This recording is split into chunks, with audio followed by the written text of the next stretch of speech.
Welcome to the first episode of Season 8, Bottom of the Stream movie show. We're back, and we're back, and we're bigger, and we're back to do what we do best, talk about movies. We are indeed. And look for hidden gems on Netflix. That's what we do. So we started the show to go through Netflix, watching films that nobody's ever heard of, and trying to find stuff that people should have heard of. It's what brought us to the dance. It is. We've And been we're doing it a still long dancing. time now. 4 years at the end of this season. My feet are quite tired. Mine too. We'll have done 200 films when we get to the end of this season. So exciting. This is the 176th film we've ever reviewed on the show. Amazing. It's exciting, isn't it? Not out. Not out. And the film that we've chosen to open season 8 with is called It's debatable what this movie's called. I've done some research. So the movie is called The Cleanse. Okay. In America and on Netflix. Right. In the UK, it's called The Master Cleanse, but not on Netflix. Okay. Because Netflix decided to call it The Cleanse. So if there was another way to watch this in the UK, you would be watching The Master Cleanse. Well, can I ask a question there? Yes. Because obviously, I can understand why this is called The Cleanse. Yeah. Because, well, you'll hear find it out out as we go about through, but yeah. What's the Master Cleanse? I've not a clue. Why Not are we adding a fucking clue. word that seemingly has, No. from my recollection of this movie, which I only watched a few days ago, has nothing to do with it? No, it's a movie about a cleanse. Yeah. Like a Juice diet. juice cleanse retreat. Yeah, no, not a fucking clue. I don't know why we can't just have a movie called The Cleanse and we have to put that word in, but Netflix have been like, no, fuck it. We're just calling it The Cleanse all over the world. Stick it to the man. Exactly. The Cleanse came out in 2016. It's a 15. It runs for 1 hour and 21 minutes and currently rated at 5.1 out of 10 on IMDb. 5.1? I'm not saying I think that is. I don't want to give away if I think that's low, but I'm surprised it's that low because I think people who like this will really like it. Yeah. But there's maybe just not that many people that do. Maybe it's just a lack of Maybe it could exposure for the movie. Could be. I was surprised. That was my initial reaction. Okay. On that rating. Cool. Unfortunately, if you want to watch this movie, you need to watch it before the end of November 2022 because it is leaving Netflix on the 30th of November. It might be back, but it might be back. We It doesn't can't appear. I predict the don't think future. it's been there that long. So I feel it also has not been on. it's Netflix not been on our a list for long very long. Yeah. So yeah, it is leaving. So if you are going to watch it, stop this episode now, go and watch it, and then come and listen to it because we're going to spoil the fuck out of it. So if you're going to watch it, you might as well watch it first. This film stars a guy called Jonny Galecki. Galecki or Galecki? I always thought Galecki. Okay, Jonny Galecki. He plays a character called Paul. Obviously most famous for being in The Big Bang Theory, I think. Sure. Started off when he was younger in Roseanne. Sure. He was in that for quite a long time. When you think about it, this been guy's really had some long-lasting roles. Yeah, absolutely. In terms of, if not even they didn't run for a long time, they're memorable. Obviously, The Big Bang Theory. Obviously, Roseanne. He's also in National Lampoon's Christmas Vacation. Is indeed, yeah, he's one of the kids in that. Which is probably one of the movies I've seen the most in my life. Yeah. Great. What a great film. You'll be watching it again this Christmas? Most probably. Yeah, it's a great film. Yeah. One of my mum's favourites. Yeah, Jonny Galecki's he seems like he's been around forever. And he has been around forever, pretty much. Also, this film stars a lady called Anna Friel. She plays a character called Maggie. Most famous in the UK for being in Brookside. Is that what she's most famous? That's where she started. I'd say she's had a pretty successful movie career. Absolutely, but when you say Anna Friel, you think Brookside. In the UK, you think Brookside. Oh, that Madonna song. Oh, that Madonna song. She was the first person ever to have a pre-watershed kiss on British TV. With somebody in Brookside? With another lady. With another lady. Yeah. Did I not say that? No, you just said a pre-watershed kiss. A pre-watershed lesbian kiss is what I meant to say. Apologies. She's also in Limitless with Bradley Cooper. Yeah. That was probably the biggest film that I found that she'd done. She's a staple of TV sort of set piece dramas over here, isn't she? So, did you ever watch Pushing Daisies? Yeah. I really liked that. Yeah, There was a she real. was in that. Yeah. She was in that. I was really gutted when that got cancelled. Also, this film stars a guy called Kyle Gallner. He plays Eric. Okay. I recognise him because he's been in 2 films I've been to the cinema to see this year. Ooh. He's in Scream 5, right, or Scream as it's known, and he's also in Smile. Oh, right, okay. And he's also been on this show before. Oh, recently. has he? Recently? Yes. Oh, in a supporting role or? Pretty big role. in a very high up film from season 7 of Bottom of the Stream. Okay. Was he in Robot Overlord? Nope. Okay. Higher. Was he in the... No, he wasn't in that. Was he in... No, that's too old. We've literally just been looking at the table. And I can't remember Do you want me things. to put it back up? I've still got it on my screen. Fine. Was he in...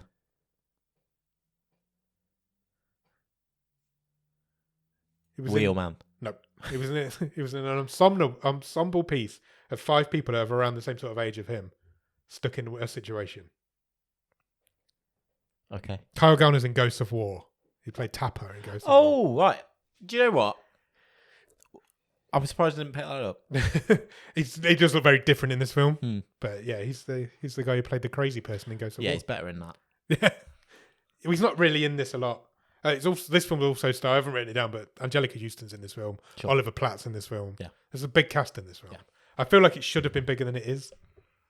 Something's gone wrong. It's quite a curio. Yeah, it is. Something's gone wrong here. Written and directed by the same guy. Bobby Miller wrote and directed this film. He hasn't really done a lot before, but he has just rebooted the Critters franchise in the States. Oh, lovely. He's developed a film called Critters Attack, which is I think it's on Paramount. I think you can see why he got that gig. Yes. From this movie. He seems to like not monsters, critters. But it's a critters. Great word. It's a critter, yeah. Do you have a one-word review of this film that's not Critters? Sluggish. That is wonderful. You've excelled yourself there. Well done. That is exactly how I would describe this movie. Where does this movie start, Nick? It's a storm. It's a rainy night. Not unlike the night when I was watching this movie, I think. We're in a lot of them lately. We're in a diner. Yep. And an awkward man appears. It's a great way to describe Jonny Galecki. And is he just trying to make friends? Yeah, he's talking. There's a man sitting next to him in this diner who's eating the most enormous sandwich I've ever seen. He's downing a massive wiener. He's eating a big hot dog, and it's covered. There's more toppings than hot dog. Yeah. And yeah, Paul, who is Jonny Galecki's character, tries to make friends with this guy, and this guy's not really having any of it. He's like, oh, that looks really good. And this guy's, just let me fucking eat my sausage. Yeah. So then he tries to make friends with the waitress. He asks the waitress, he's like, I've been here before, do you remember me? I was like, that's really Very weird. Very weird thing to say to somebody. And she says, that's a weird thing to say. Yeah, and no, I don't. Did you used to come in here a lot? I see a lot of people, dude. Yeah. But then she says, maybe did you used to come in with a girl? And he's like, yeah, don't bring up the girl, Jesus. Yeah. So he goes home. He doesn't make any new friends, so he goes home and just eats some chocolate. He lives in a hovel. He does, yeah. He's not in a good place in his life, no. old Paul. We find out later on he's just lost his job and he's just split up with his fiancée. He goes home and he's Googles, reacted to that in the way that most men do. He Googles, does psychiatry work? Yeah, wow. What are things they Google? I would love it if it just went, nah. Google just like, no, it doesn't. And he falls asleep on the sofa that night. It's covered in chocolate house is and dirty. beer. Yeah. This flat, is dirty. Like the people in the flat above him are just constantly banging. Yeah. So there's just noise. Yeah, he's not in a good place in his life. He wakes up when an advert wakes him up on the TV that he's left on. Yeah. For a free of charge wellness retreat that's open to everybody. Anybody can apply. Sure. It's just one of these like late night adverts that nobody ever sees. Yeah, but he's like managed public to see access type stuff. And he needs to go to letsgetpure.com. I went to letsgetpure.com. Oh, did you? Night. It does not exist. Oh, man. Which is interesting because we should maybe register it. Just redirect our website. You may be overestimating the value of the impact of this movie. Any advertising is good fine. advertising. And then the film hits a title card. Quite late on, but it hits the title card. Yeah, he rolls over, goes back to sleep, and bam, title card. Quite like that. Yeah, I did as well. Because I wasn't expecting it because we were quite a long way into this film by this point. Well, not a long way, but we were a good few minutes in. And then the title card fades away and he's going to Let's Get Pure's offices. Yeah, straight in there. Straight in. We're not hanging around. There's one thing I would say about this film is we do not hang around. It's on for 81 minutes. Yeah, exactly. And it fucking moves. It's taut. It is taut. It's very tight. It's very neat. He goes to their offices. There's a few people there. He's got suited for it and everything. Yeah, he's suited up. It's basically we're going to try and sell you this retreat. Yeah. And see who we want to come on. There's probably, 10, 15 people there? Yeah, but it's just a rented room in a... Yeah, it's just a rented office space. Because There's an A4 printed sign on the door. To let's get pure. But they say this. I hit myself in the ear. They say that this retreat is sponsored and devised by the Roberts Institute. Yes, it's a legit thing that's going on. There's quite a funny joke at this point because the guy's like, everybody's here today to change their lives, and if you're not here for that, you should probably leave now. And there's a little old lady at the back just gets up and walks out. Yeah, very slowly. Very slowly. It's very old. It made me laugh. It was very funny. So yeah, she goes, but everybody else stays. And then they basically get a presentation from two representatives of this company, and they sort of lead with, I feel like I was supposed to know this as well, but I didn't. Oh, you've all heard of the lemon cleanse. Yeah. It's world famous. I've not heard of it. No, me neither. Well, we've improved that. Yeah. And that's what we're offering. Yeah. So basically, these people are here. They're not all going to get to go. No. But they're basically applying this to is go. Like an assessment it's basically, you might get chosen to go on this retreat. The first thing they get told to do is think of your pain. Yeah. So he's like, close your eyes, think of your pain. And Paul's nearly in tears at this point. He genuinely has pain that he's thinking about. Maggie reveals her pain to the group. They're asking for volunteers to share what their issues are because they're being recorded for Mr. Roberts. Yeah, so he can choose who's going. Maggie shares her pain. Her husband killed himself recently, and she's not got over that, and that's her pain. Yeah.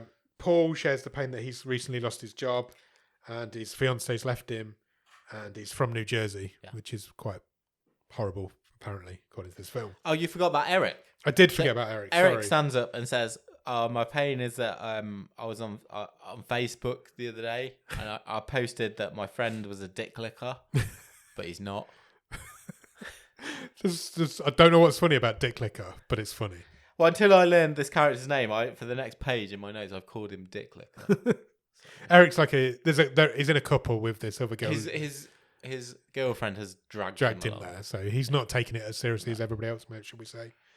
Cut then a little bit later on that day, Paul is getting his blood and pee tested. He's like going through some stuff to make sure he's well enough, I suppose. And he bumps into Maggie in the corridor. And he's already, because he's weird. He is weird. He's already in love with her. Yeah. All he's done is listen to her for 2 minutes across the room. Yeah. And he's already in love with her. He tells her she's very brave for sharing that story, and he's very proud of her for doing so. And she's like, I made that up. It's not true. My husband's not dead. I've never even had a husband. And he can't really understand that. He's like, yeah, I made my story's made up as well. Yeah. She runs out. The phone starts ringing. She runs out at that point. Then he gets home. He's kind of hanging around in his apartment waiting for the phone because he's told we'll call you today. Yeah, you'll know today. So he's kind of hanging around at home waiting for the phone to ring. And just as the phone rings, a rat gets caught in a rat trap but doesn't die. Yeah, and it's just like squeaking in the background. Then the people upstairs have started fucking again. So there's all sorts of fucking noise going on. Yeah. He calls the superintendent of the building, I guess, to come and deal with the rat. He turns up with a spanner. It's a massive wrench thing to kill the rat with. So it's all going on, and then as it's all kicking off in his apartment, the phone rings, and he's trying to hear what's going on. But basically he gets told that he's been selected. Yeah. Congratulations. He needs to come in and sign some paperwork, go back to the office to sign some paperwork, and then a vehicle will come and collect you tonight. Yeah. And you'll be going to the retreat. So he's quite happy. The man kills the rat, and the people upstairs stop fucking. Everything goes back to quiet normality.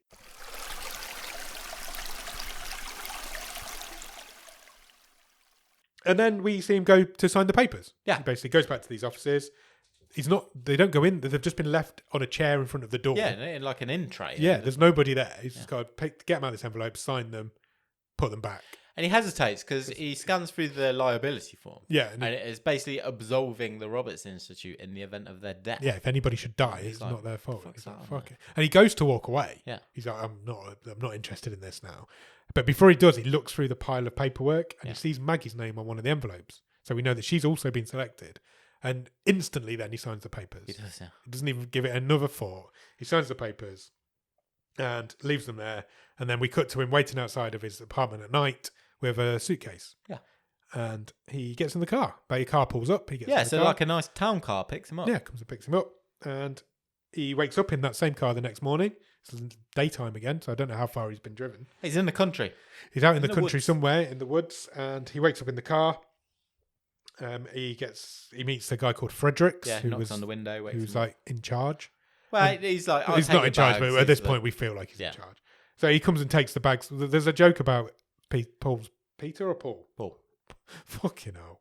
Paul's bag being like super heavy, but he's like, what the hell have you bought? Yeah, none of really. I thought this was going to be like a theme through it, and then it never gets mentioned again. We never find out what was even in it. Whereas Maggie's got like a backpack and a handbag. Yeah, she's just got like a handbag. Yeah, but he sees Maggie across the car park. He starts talking to her. Fredericks is really struggling with Paul's bag. Yeah. This guy's going to die in a minute. And he notices a scratch on Fredericks' arm. He does, at this point as well. And so he's like, Paul says, my uncle used to have them like that. Have you got a cat? Yeah. And Fredericks I can relate to that because I've had quite a few. Sometimes you'll come around here and I'm like, yeah, you've got scratches all over your arms. And Fredericks just pulls his sleeve down and goes, yeah, a cat. And he tries to make some small talk with Maggie as their bags are being carried to the room. They're kind of sitting outside, aren't they? Waiting to get into their rooms, I think. See what had happened. What's going on. And then the couple show up, Eric and Laurie, I think her name was. Yes. They show up. Eric's kind of excited to be there. I think your first clue, not that you've already had, obviously, a feeling that things aren't quite what they seem, but we look over Paul's shoulder and you see the program for the cleanse. And it's only 3 days. Yeah. It says day 1, cleansing. Yeah, you just basically 1 day of juice cleanse. That's all it is. Day 2, elimination and isolation. Yeah. And then day 3, termination. This is the point where I'd be worried. Yeah. None of those things sound good. So basically four of them have been They sit chatting, yeah. Well, Laurie, what Eric, going to happen? Paul, and Maggie. They're all sitting chatting, and then an old lady suddenly shows up. Well, no, we hear screaming first. We do, yeah. That was weird. Off screen screaming, and then it's getting closer and closer. And she just shows up screaming, and then she makes everybody else start screaming. Yeah, it's like Fredericks is there as well. He's also screaming. This is Angelica Huston's character. She's called Lily, and she's in charge. Yeah. She's like running this show. She's running this show. And they all get given 4 drinks. Yeah, a cleansing kit that's been especially formulated for them, and they've got to drink it by the end of today. Everybody's is different. Yes. She says the ingredients are based on like your responses at the assessment centre. You know, you've got to drink. So you got 4 jam jars. Yeah, basically. And she says you've got to drink them all by the end of today. Yep. Only drink yours. They're specially formulated for you individually. Yeah, don't drink anybody else's. Don't eat anything else. Everything else is forbidden. There is some sustenance in the room if you need it. Yeah. But yeah, basically you've got to drink these 4 drinks and not anything else for the rest of today. That's pretty much today's task. All of them try them. Yep. All of them. They're all like a different colour. Yeah. And they all agree they taste horrible. Eric says it tastes like an asshole. Yeah, he does. But so they're all like, oh, I'm not drinking that, it's disgusting. But then Paul just suddenly necks his drink down. Yeah. Lily says, look, I've done it. Yeah. They're fine. They're fine. They're not bad for you. They're fine. You'll feel brilliant. You've got to do it. Yeah. So Paul necks his, job done. Everybody else follows suit. And then they listen to a message from Ken Roberts, who's the guy in charge. And this is the first montage of season 8. Sure. Because they start doing tasks while it's Ken's kind doing of this. Team building-y. Yeah, there's a bit of team building exercise. There's blindfold help through the jungle, through the woods. There's all sorts going on there. Someone busts out a yurt. Yeah. Yeah. Some hot yurt action. They sit and drink another one of their jam jars in the yurt. I just like saying yurt. Yurt's a cool word. Yeah, this is a montage of them just all getting to know each other. It's the first montage of season 8. And over the top of it, Ken's talking about what's going to happen. And he ends with his catchphrase, I presume it's his catchphrase, let's get pure. Yeah. Then that nighttime kind of falls. Paul goes back to his cabin. Yeah. He's got a lovely cabin in the woods. It's lovely. He finishes his last drink. Yeah, he does. We follow Paul for a little bit. Eric and Laurie are sitting by the lake finishing their drinks. Although Laurie isn't. Eric is, but Laurie's struggling with hers. And Eric's really up for it, and it was Laurie's idea, so he's like, you need to get on board with this. You've dragged me here. Yeah, he's like, I'm doing this for you. You wanted me to come. But he's why can't you finish yours? But he's also got a hip flask. He's also got some booze, and they've been told not to drink anything else. Yeah. So bad things could happen if they do. Then we cut back to Paul. Paul's in bed now. He's coughing. He's not in a good way. More time's passed. Yeah, it's the middle of the bed, night. So he's waking up in the middle of the night. Yeah. He's coughing up. He doesn't look well. He looks unhealthy. Sweaty. And then he suddenly dives out of bed, runs to the sink in the kitchen and throws up in the plug hole. Yeah. In the plug hole? In the sink. Down the plug hole. And as he kind of leaves that, we see something in the plug hole. Yeah. He doesn't see it at this point, but we do. We don't know what it is, but there's like a shadowy something going on down there. Yeah. And we cut straight to the next morning. We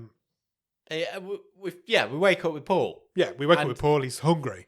He is, but he's still not feeling great. And he's like, grabbing his stomach, but he's grumbling. He's like, I need to check whatever. And this is where we find out there's just broth.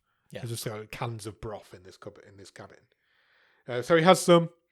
He gets. I think he runs the tap for some reason. Yeah, the sink starts bubbling up. Blocked, It's backed up. Yeah. And then we go to they all get together again and we meet with Lily again. And she says they've completed the cleanse. And now we move on to the elimination process. Yeah. And I'm like, is she going to start killing people here or what's going to happen? And Eric says... At this point, we still don't know what's going on in this film. No. We're completely clueless to where this is heading. And Eric says, does elimination include shitting and vomiting? Because that's all I've done for the last 10 hours. And she's basically like, well, yeah, that's what it means. Yeah. That's what you should be doing. You will feel worse before you feel better. Yeah. But you will feel better. So the elimination process has already started because they're eliminating things from their body. But Laurie's not there. No, she's not. There's only the three of them. And Lily says Laurie has been having trouble finishing her cleanse. Yes. And it's left there. It's left there. It's an issue. And then the next stage after this would be termination. Yeah. Lily can't understand why Eric feels good because she says most people feel bad at this point. Yeah. But But he's quite manic. He's like wired. Yeah. And she can't understand that. And it's obviously because he's not done it properly, but that's what's going on. And then she makes them stare into each other's eyes for a few minutes, which is weird. It's always a horrible thing to have to do to somebody.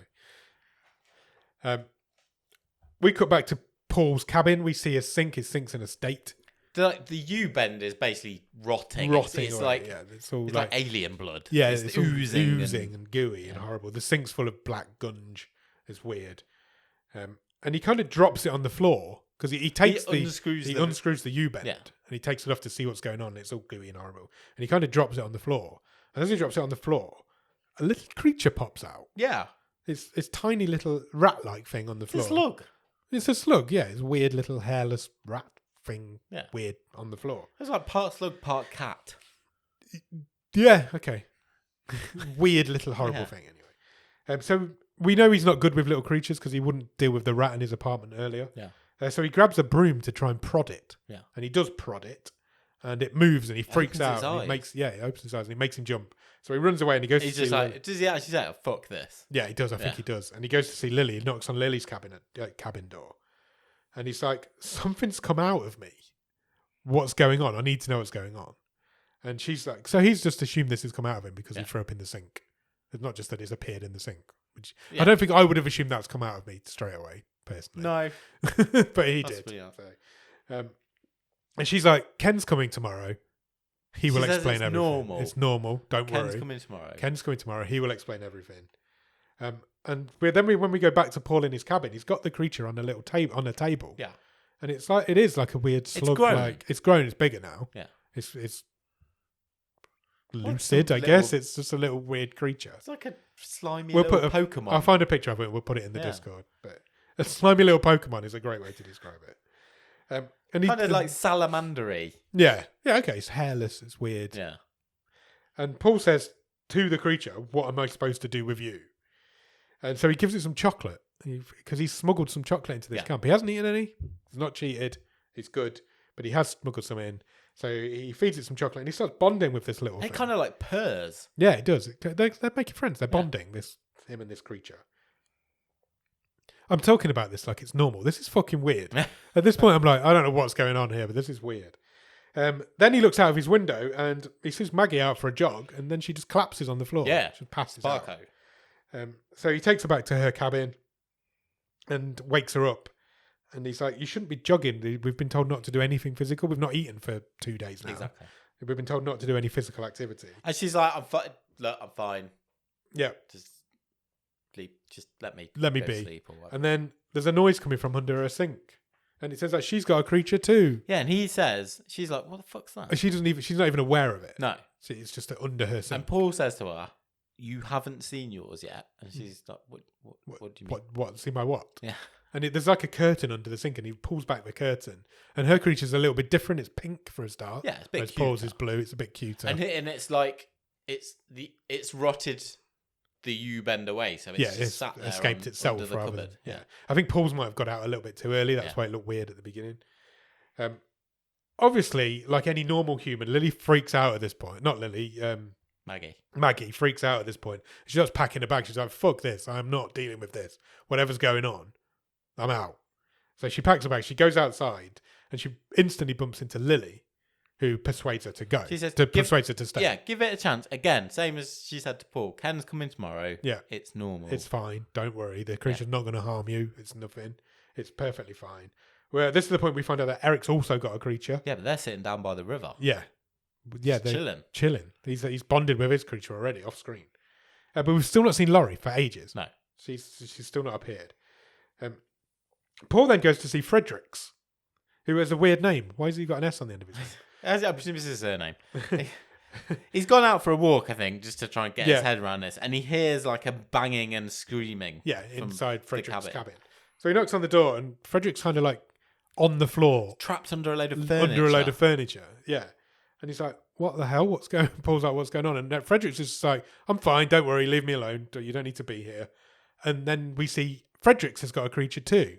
And his is fucking massive. It's like a size of a sea lion. Yeah, it's huge in his room. And he's got it like, I think he's got it tied up. Yeah, I think he had. I think it was like, because we're told that Fredericks doesn't work for the camp. He's just somebody who's been on this retreat. Yeah. And hasn't finished, so he's still here. Right.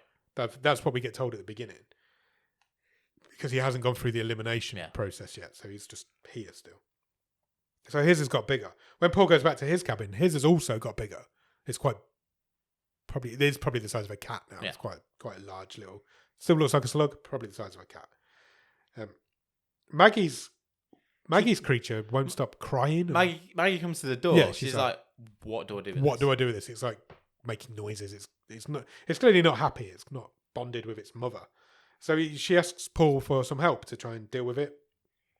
So he did what he did with his, gives it some chocolate. Doesn't want the chocolate. They're all in the same room now, and Maggie and Paul's creatures seem to be starting to communicate. Yeah, they're starting to call to each other. So Paul puts them both on the table.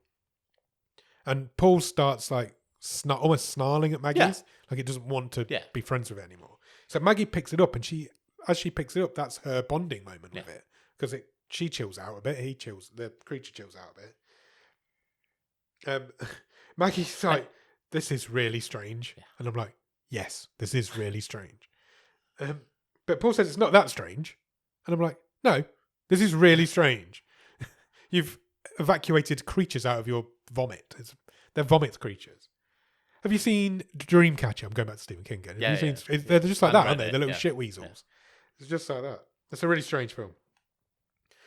We find out at this point that we go back to Laurie and Eric. Laurie's pretty bad in bed. She's in bed. She's messed up. She hasn't finished her cleanse. And then we see Eric drinking some of her cleanse.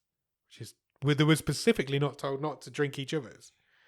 And she hasn't eliminated once since she's been there. Yeah. Basically, hasn't shit or vomited since she's been there. But Eric says he's feeling great now. You should try it because he's ranty. I've never felt so better. Yeah, he's manic. He's in a good place. And he does start freaking out at Laurie a little bit. He's like, "You brought me here. You're fucking I'm doing it. Why aren't you doing it? Pulling your way?" And then his creature is in like the next room of the cabin. Yeah. And there's a commotion off screen.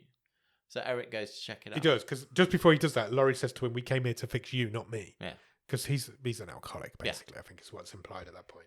So he does. He goes after his creature because it's making weird noises.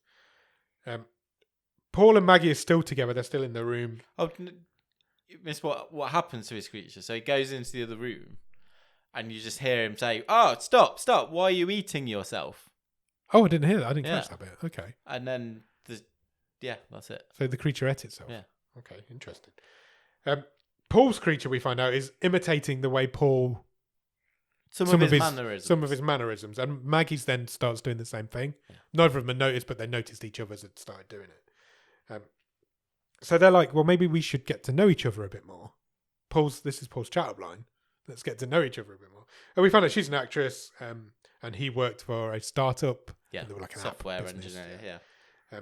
And his fiance stood him up at the altar, which is like the worst place to be stood up. You don't want to be stood up there. And then Paul's creature bites him on the finger. Yeah, he goes. It's making a weird noise, so it goes to comfort it, and it gives him a little nip. Finger.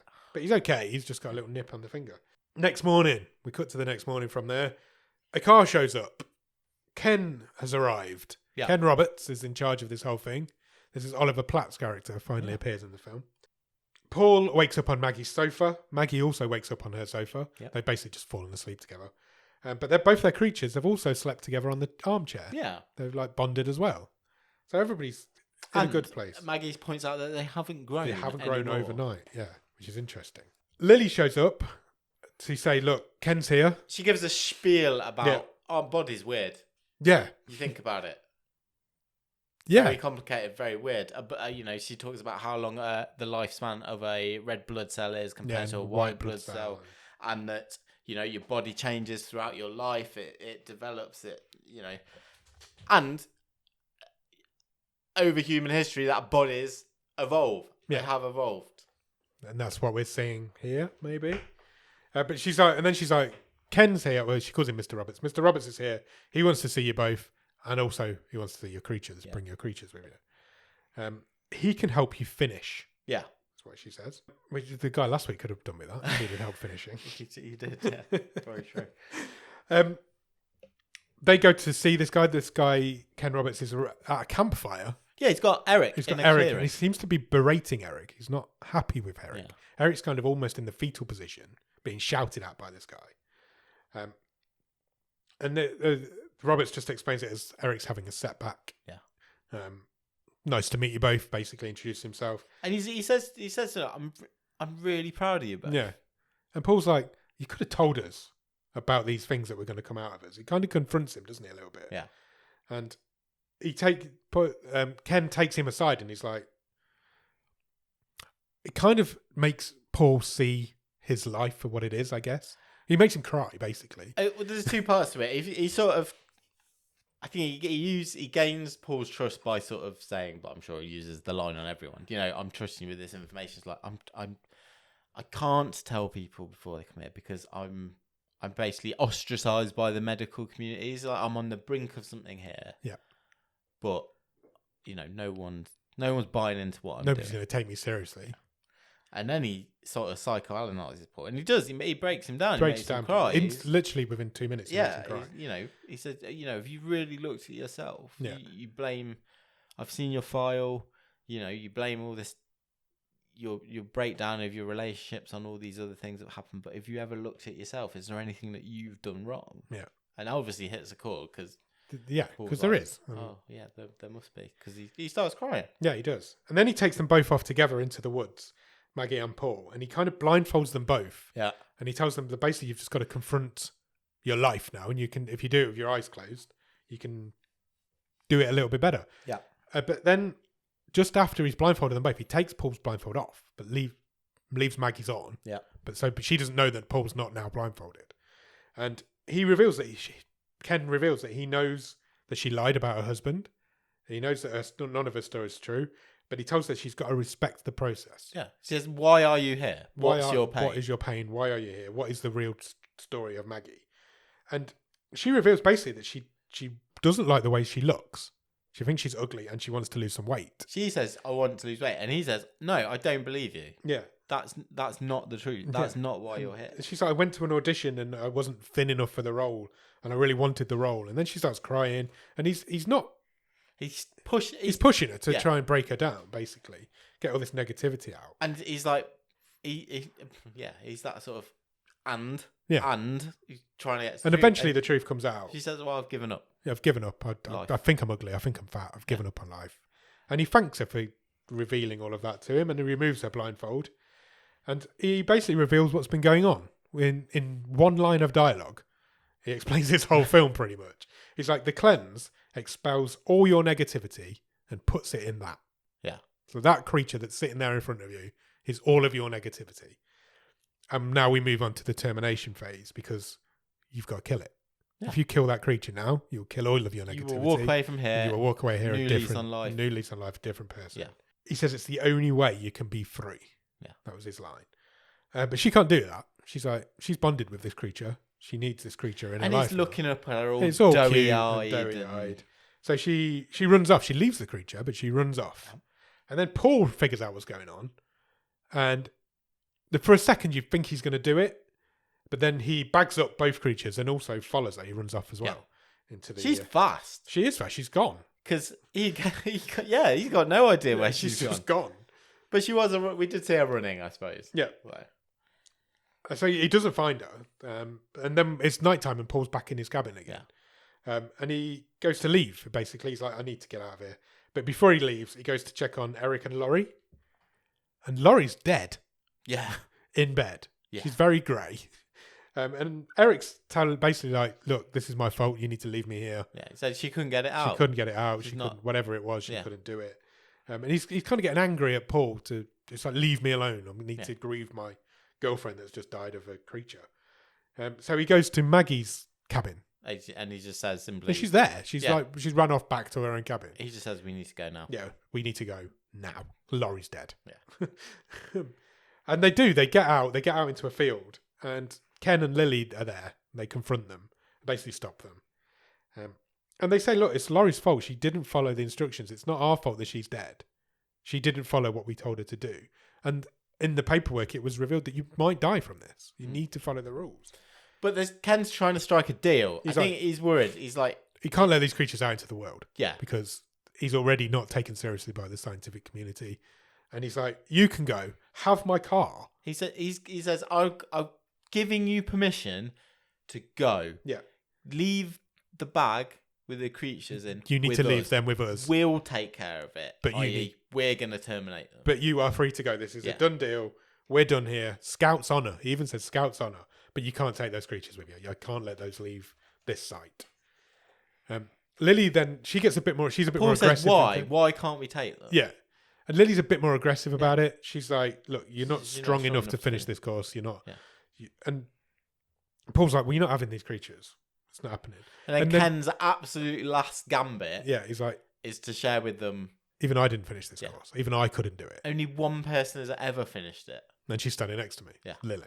Lily's the only person that's ever done this. And he says she finished for me as well. Yeah. She meaning she killed his creature. Paul then just grabs his car key and also takes the bag of creatures. And then Fredericks is dead. Well, no, just as they turn around, Ken shouts after them, "It will kill you." Yeah, you will die.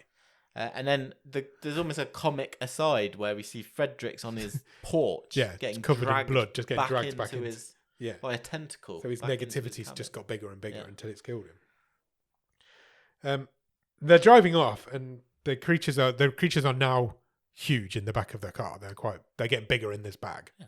And Maggie's like, because they're feeding off the panic and the negativity. Maggie's like, maybe we do need to kill these things. Maybe we should do this because they're getting too big. And it bites. One of them bites Maggie's arm. It literally takes her whole arm in its mouth. And while Paul's trying to stop this, trying to help Maggie, down on her hand in the back seat. Yeah. So he's trying to help her. He's turning around, crashes the car into a tree, doesn't he? Of course, yeah. Because why not? Yeah. Paul then wakes up in the crashed car. Maggie isn't there next to him, but he can hear noises. Yeah. And he looks out of the smashed window screen, and she's basically clubbing one of these things to death with a rock outside. But and Paul gets out to see what's going on, and their two creatures have kind of merged into one thing, into one horrific, like, it's got like two faces, three mouths, Brundlefly from in the fly, you know. And they've got like almost got like human faces now as well. I would just say, because you can still recognise the features of the two different creatures, but they're like amalgamated. And really good practical effects. Oh yeah, they're of just a fucking there's no CGI in this. This is all practical. These are real like latex creatures. Yeah. There's going to be one of my points at the end that the practical effects are really good. You can see why this guy's been given a Critters film to make. Yeah, because that's what Critters is, isn't it? So Maggie's clubbing it. That's not killing it. Paul's like, it's crying. It's dying. Yeah. She's killing it. But Paul's like, well, I need to help her out here. So he starts strangling it. She then starts strangling it from behind, and eventually this thing does die. And then they hug, and then the film ends. Yeah. That's the end of your film. What do you think? When this film ended, I wasn't sure if I liked it. Yeah. I felt like I'd been through a journey. Oh, yeah, there's a journey here, definitely. In a couple of days since, I've reflected on it quite a bit. Yeah. And I did like it. Okay. I think I've got a couple of problems with it, which we'll come to in a minute. But overall, I think there's one big problem with it. I wonder if it's the same as mine. Go on. No, we'll get to that in a minute. I'll just finish my positivity. Overall, I liked it. I liked it's different. I like the, it's quite a simple story, this, and the way they frame it with the negativity being these creatures. And it's a little bit gimmicky, but it's a pretty simple. It's weird. If I had have caught this late night, TV on a TV channel, I think if you catch this at the right time, you're stopping. Yeah, definitely. And watching it, so. And at the end you're going, "Fuck, that was weird," but I kind of enjoyed it. Yeah, it was really interesting. Yes, I think that was been my review of it. Fuck, that was weird, but I kind of enjoyed it. Yeah. What's your issue? I don't think Jonny Galecki is very good at all. I agree. That is one of my issues with it. I don't think either of them are. I don't think Anna Friel's that great either. I think she's better. She's better. He cannot emote. He does not emote in this movie. I'm with you at all. I agree. He's like a fucking rock. It's really difficult to feel sorry for him. He's supposed to. Yeah. He's supposed to be. He's supposed to be this really sympathetic character who's being like emotional. Yeah. He's not got it in this. He hasn't. I agree. That was one of my points I was going to make. He shows no charisma in this movie. No. And which is really weird because he's actually he is a good actor. I think it's a really poor performance. I agree. That was one of my points as well. I'm glad you've said that. You're supposed to feel sorry for him, but he's never got any emotion on his face. He's like, he never looks like he's going to. Even when he's crying, he's not crying. I don't believe him when he's crying. No, exactly. That's a great but and I don't think that's the character. I feel like that's the performance. Yeah, I think you're right. I don't think Anna Friel was that good in it either. I think her guard's up all the way through it, and it's really difficult to bond with her character because she's always. But she's lying. At least that's set up at the start. That's fair. But I feel like she just wasn't in the moment. Yeah. I don't know. I feel like the message is really weak. The message is. Is it too simple? Because it is simple, isn't it? Yeah, it's get your negativity out and kill it. Like the message of this film is basically stop being negative. Yeah. Get rid of your negativity. And I don't think it's as easy as that. I don't think it's as easy as it's a 75-minute movie that you. But also, they've got like this creature represents your negativity. If you kill it, you will not have any negativity in your life. Does it start to build again? But then they don't. They take them, and I'm like, you've really mixed up your message there because they don't want to kill this thing off. So they want to get rid of their negativity, but they don't want to. Do you know what? Am I making sense? Be ready to. Yeah, and it's. I feel like the message wasn't quite handled well. Yeah, because they made it too cute. It's like, yes, kill this thing off, and it will.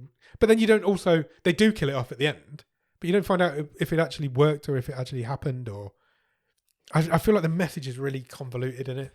It's a really simple message that they didn't quite. But I don't know if it would have been too patronising to then do a sort of 6 months later. I'd have liked a post-credit scene of them being like millionaire couple living in New York, like super happy. Well, that's that. Yeah, because I feel like that's what this film needs. It's so stupid, this film, that you've just got to give me that little bit at the end to say, yeah, that fucking worked. I think, or you do a sting where the reverse has happened, and maybe one of them's happy. They don't have to necessarily be together. Yeah, maybe one of them's happy, and the other one has started to build up some negativity. Yeah. It's like release your negativity, kill your negativity, but we're not going to tell you what happens if you do.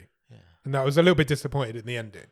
But overall, I think it's really stupid. It's really stupid. It's batshit crazy. I always think part of the issue with Galecki's character is we weren't let in enough It was really difficult to embrace him, wasn't it? Yeah, we weren't let in enough at the start. There wasn't enough building blocks at the start. It was literally just a line, oh, my girlfriend's left me, I lost my job. Yeah. It's really difficult to feel sympathy for a character when you've not given any reason to. Yeah. And he doesn't really look like he wants you to. I do think he let this film down a little bit. Yeah.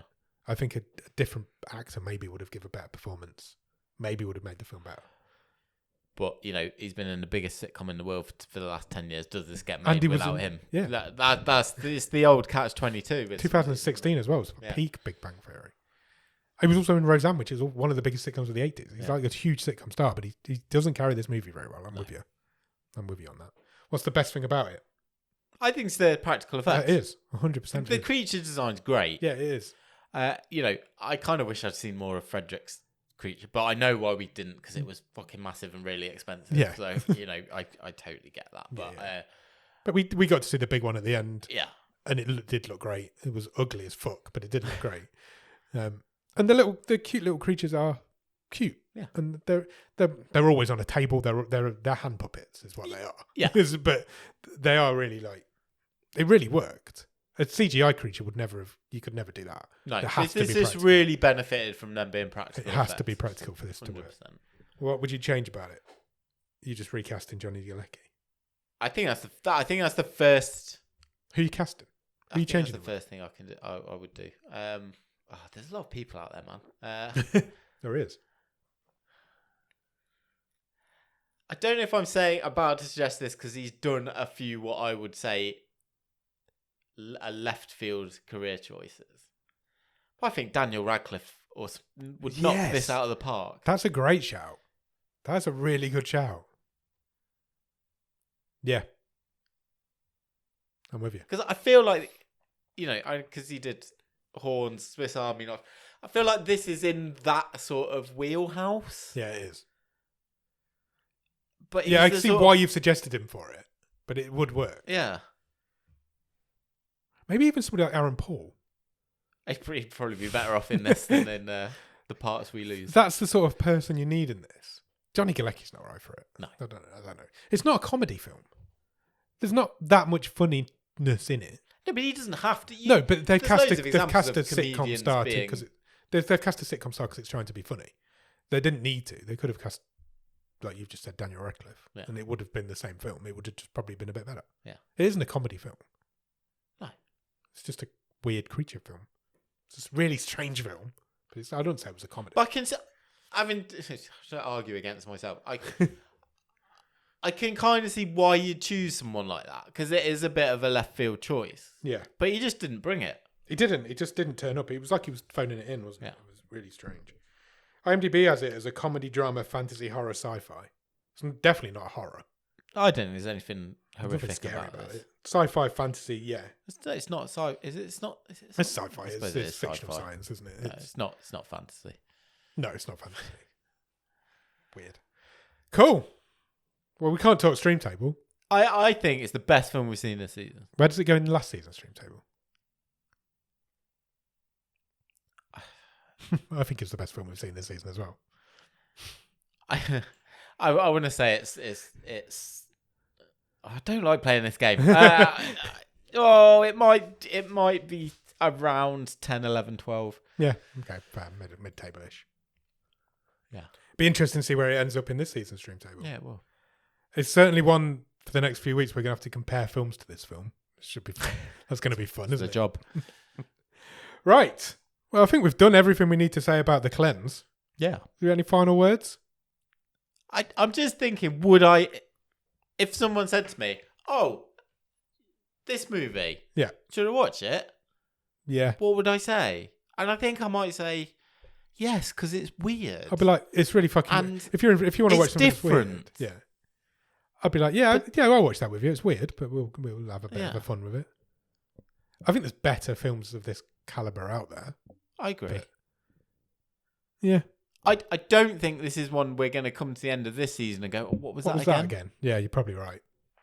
But definitely, it's not one that's going out of the memory banks anytime soon. I don't. So it's got that going for it. It has. Right. Shall we pick next week's film? Let's pick week 2. Week 2, season 8. What do you want? A comedy. A comedy again? What do you mean We've again? had Rainbow Time. We've had this. It wasn't a comedy. Well, neither of them are, but they're both classed as it. I don't know. I want a really fucking scary horror film. Okay, I'll be good with that. We've not done a proper scary film for ages. No. You ready? Sure. It has picked a movie called The Giver. Any ideas? No. I've never heard of it. Same, nor me. I have never heard of it. Do you want me to find it on IMDb? Yes, please. Okay, The Giver is from 2014. Do you want the synopsis? I would love it. In a seemingly perfect community without war, pain, suffering, differences or choice, a young boy is chosen to learn from an elderly man about the true pain and pleasures of the real world. Okay. If you say so. Nick, this film's got quite the cast. Okay. Now, I feel like this might be a little bit topper of the stream than we usually go. Right. People in this film is Brenton Thwaites, who was also in Ghosts of War with the guy from this week's film. Oh, yeah, he was, yeah. How weird. Jeff Bridges. Oh, wow, okay. Meryl Streep. Oh, wow. Here's an outside one for you. Taylor Swift. Alexander Skarsgård returns again. Katie Holmes. How have I never heard of this movie?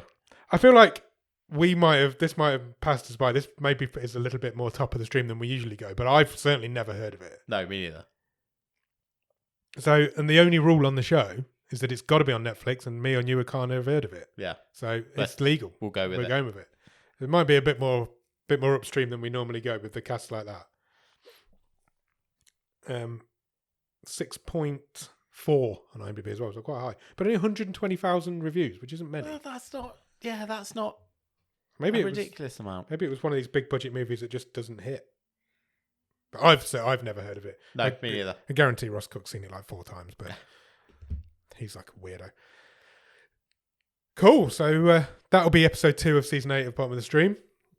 Go out and watch The Giver. And in the meantime, check us out on Instagram, Twitter, and Letterboxd, the same username, @BOTS_podcast. If you want to drop us an email, our email address is bottomofthestream@gmail.com, and our website is bottomofthestream.com. On the website, you will find every episode we've ever recorded, all the stream tables, loads of other cool stuff, and you can even get some merch if you want a Bottom of the Stream cushion cover. Cushion. You did cushion like 3 weeks ago. No, I didn't. You did, because we had the argument about pin cushions. Oh, yeah.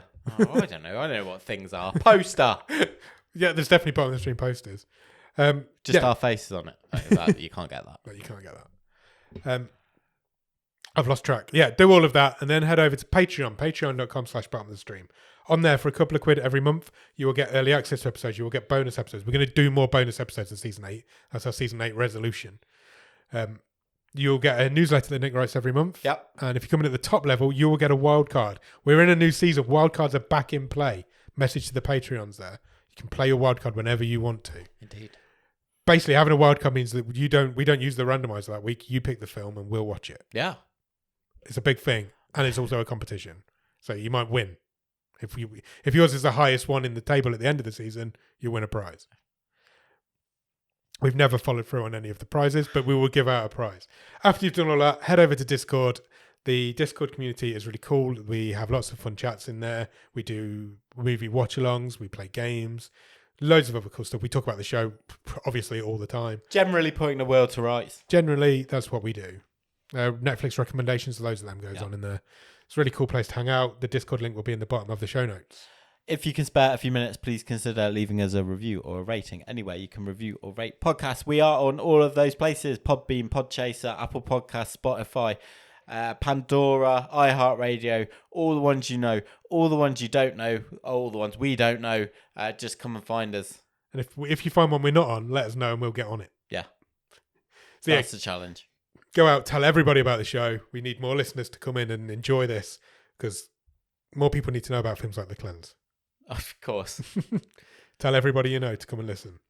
And we'll be back on Monday with The Wave and next Thursday for a film about The Giver. A show about The Giver. A film called The Giver. A film called The Giver and a show about it. Cheers. Bye.